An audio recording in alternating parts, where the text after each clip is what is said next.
normal circumstances, the AV node forms the only route by which atrial depolarization can enter the ventricles.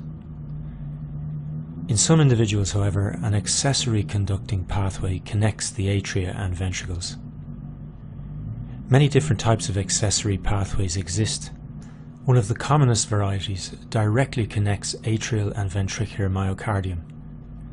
Such a pathway is often composed of myocardial tissue and lacks the complex physiological properties of the AV node. In the presence of an accessory pathway, the SA node discharges, and depolarization is transmitted by the abnormal tissue into the ventricular myocardium without the physiological delay characteristic of transmission through the AV node.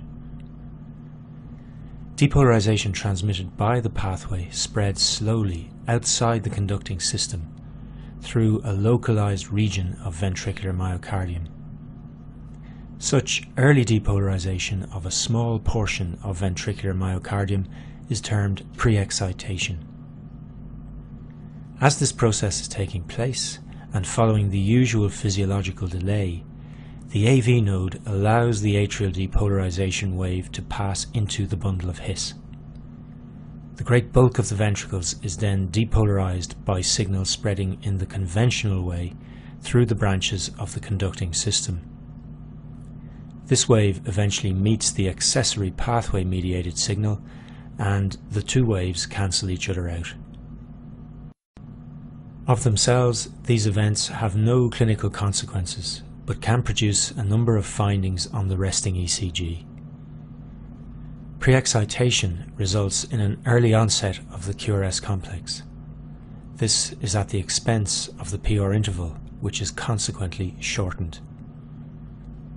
As the accessory pathway mediated depolarization of a localized region of myocardium spreads slowly outside the conducting system, the deflection it produces on the ECG is slurred and is subsequently overwhelmed by the signal from conduction system mediated depolarization of the main mass of the ventricles. The slurred early deflection in the QRS complex produced by pre-excitation is termed a delta wave. The presence of a delta wave on the ECG not only results in shortening of the PR interval, but also in prolongation of the QRS complex. These ECG features, secondary to the presence of an accessory pathway, are referred to as the Wolff-Parkinson-White pattern. If the Wolff-Parkinson-White pattern is accompanied by paroxysmal attacks of tachycardia, the patient is said to suffer from the Wolff-Parkinson-White syndrome. Why should an individual with such an accessory tract be subject to paroxysms of tachycardia? Well, note how during a normal sinus discharge, the two currents transmitted into the ventricles physically fuse. This not only ends the contribution of the delta wave to ventricular depolarization, but also of course prevents the depolarization wave transmitted through the AV node from re-entering the atria. We've encountered a situation like this before. As you learned in section 4, the existence in the heart of two communicating pathways with differing electrical properties and whose depolarization waves ultimately limit the extent of each other's transmission is the substrate for a re-entrant loop. In this case, the re-entrant loop can be triggered by a premature ventricular or premature atrial contraction. The re-entrant tachycardia generated under these circumstances is termed AV re-entrant tachycardia. In the example shown here, the patient has just experienced a premature ventricular contraction at a time when the accessory tract is permissive to transmission of current. Depolarization generated from the ectopic site is transmitted into and depolarizes the atria. By the time the atrial depolarization wave reaches the AV node, it is ready to transmit the wave into the conducting system and depolarize the ventricles. Note, however, that in this sequence of events, there is now nothing preventing the wave from re-entering the accessory tract and depolarizing the atria from below. In this way, a rapidly discharging, self-sustaining re-entrant loop is established between the atria and ventricles, giving rise to AV re-entrant tachycardia. There are a few useful points to note at this stage. Firstly, once the re-entrant tachycardia is initiated, the ventricles are depolarized in their entirety by the conducting system. This includes the region of myocardium previously depolarized by the accessory pathway. So during a paroxysm of AV re-entrant tachycardia, the delta wave disappears and the QRS complexes of the tachycardia are narrow. Also, during the tachycardia, the atria are depolarized by current flowing upwards from the ventricles in a retrograde direction through the accessory pathway. Therefore, if we can identify the P waves during the attack, we would expect them to demonstrate an axis directed superiorly.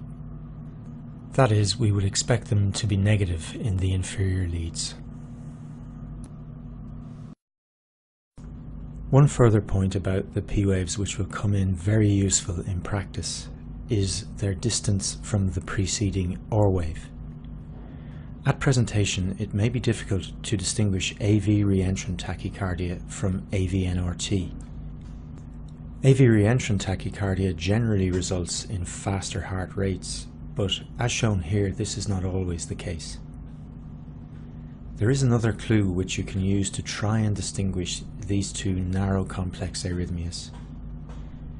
You learned in section 4 that the P wave in AVNRT may occur during or immediately following the preceding OR wave, producing a pseudo S wave in the inferior leads. In AV re-entrant tachycardia, because of the much larger distances travelled by the re-entrant current, a macro re-entrant circuit, if identifiable, the P wave tends to occur later in the cardiac cycle and is often observed as a distortion of the ST segment. In the example shown here, the experienced eye can identify this negative distortion of the ST segment as a P wave. The negative orientation of the P wave in lead 2 and its relatively long distance from the preceding OR wave is consistent with a diagnosis of AV re-entrant tachycardia. The distance between the preceding OR wave and the subsequent P wave on any ECG is termed the RP interval. We will discuss the RP interval again when we tackle tachyarrhythmia diagnosis in the quiz section. For now, note that both AV re-entrant tachycardia and AVNRT are usually short RP interval tachycardias. What this means is that if we define the cardiac cycle by the interval between two OR waves, the onset of the P wave occurs in the first half of the cycle in both AV re-entrant tachycardia and AVNRT. However, the RP interval tends to be longer in AV re-entrant tachycardia compared to AVNRT, and this can help distinguish between the two. These are the characteristic ECG findings of orthodromic AV re-entrant tachycardia. The term orthodromic refers to the direction of flow of the re-entrant circuit entering the ventricles through the AV node. It is possible for an ectopic to establish a re-entrant circuit flowing into the ventricles through the accessory tract. This is an antidromic AV re-entrant tachycardia. In this situation, ventricular depolarization is transmitted outside the conducting system, resulting in an extremely dangerous broad complex tachyarrhythmia, which we will discuss in the quiz section.